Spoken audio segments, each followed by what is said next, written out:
नमस्कार दोस्तों, स्वागत है आपका योग धाम में। आज हम बात करते हैं रीढ़ की हड्डी की, या जिसको बैकबोन कहा जाता है। तो सबसे पहले ध्यान रखें कि जो हमारी बैकबोन है आ, वो शॉर्ट बोन्स से, छोटी-छोटी हड्डियों से मिलके बनी हुई होती है, जिनको शॉर्ट बोन्स कहा जाता है। आ, एक एडल्ट की अगर आप बात करेंगे तो एडल्ट में टोटल 26 हड्डियाँ होती हैं। हमारी रीढ़ की हड्डी में या बैकबोन में टोटल 26 हड्डियाँ होती हैं, छोटी-छोटी। लेकिन जब आप चाइल्ड होते हैं, जब छोटे बच्चे होते हैं, तो छोटे बच्चे में जो है ये टोटल 33 हड्डियाँ होती हैं, 33 बोन्स होती हैं। तो एक चीज़ तो ये ध्यान रखने लायक है कि चाइल्ड में रीढ़ की हड्डी में 33 बोन्स होती हैं, एडल्ट में 26 ये हो जाती हैं। ये कैसे होती हैं, इस पे हम बात करें। हमारी जो रीढ़ की हड्डी है वो मुख्यतः 5 भागों में डिवाइड है। उसको स्टडी को सुलभ बनाने के लिए जो इसको 5 भागों में डिवाइड कर सकते हैं। सबसे पहला जो भाग है वो है सर्वाइकल। सर्वाइकल में टोटल 7 हड्डियां हैं। थोरैकिक जो रीजन है दूसरा वाला, उसमें 12 हड्डियां हैं। लंबर जो तीसरा हिस्सा है उसमें 5 हड्डियां हैं। उसके बाद जो सैक्रम और कॉक्सिक हैं, तो सैक्रम और कॉक्सिक में जो है, जब बच्चा छोटा होता है तो बच्चे में जो है सैक्रम वाले हिस्से में 5 हड्डियाँ और कॉक्सिक वाले में जो है 4 हड्डियाँ होती हैं।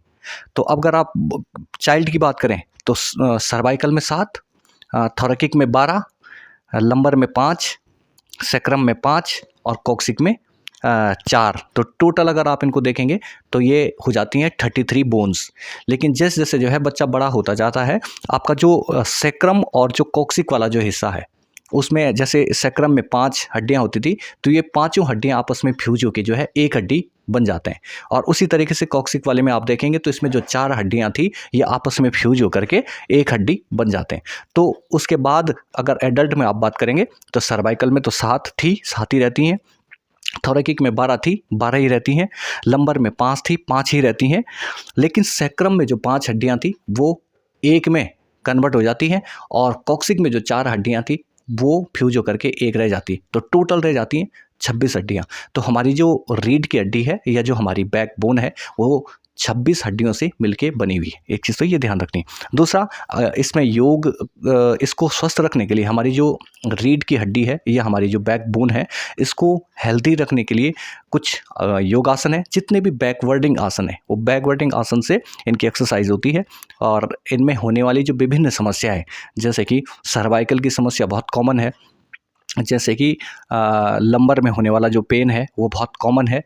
तो इस तरीके की जो समस्या है, स्लिप डिस्क की जो समस्या है, बहुत कॉमन समस्या है। तो इन सब से बचने के लिए जो है, जब तक आप हेल्दी हैं तब तक कुछ यौगिक जो कुछ योगासन का का अभ्यास आपको करना चाहिए, जिनमें एक तो मत्स्यासन है। मत्स्यासन का प्रभाव आपके जो है डायरेक्ट आपके सर्वाइकल पे पड़ता है। इसके अलावा आपका उष्टासन आप कर सकते हैं, अर्ध उष्टासन आप कर सकते हैं।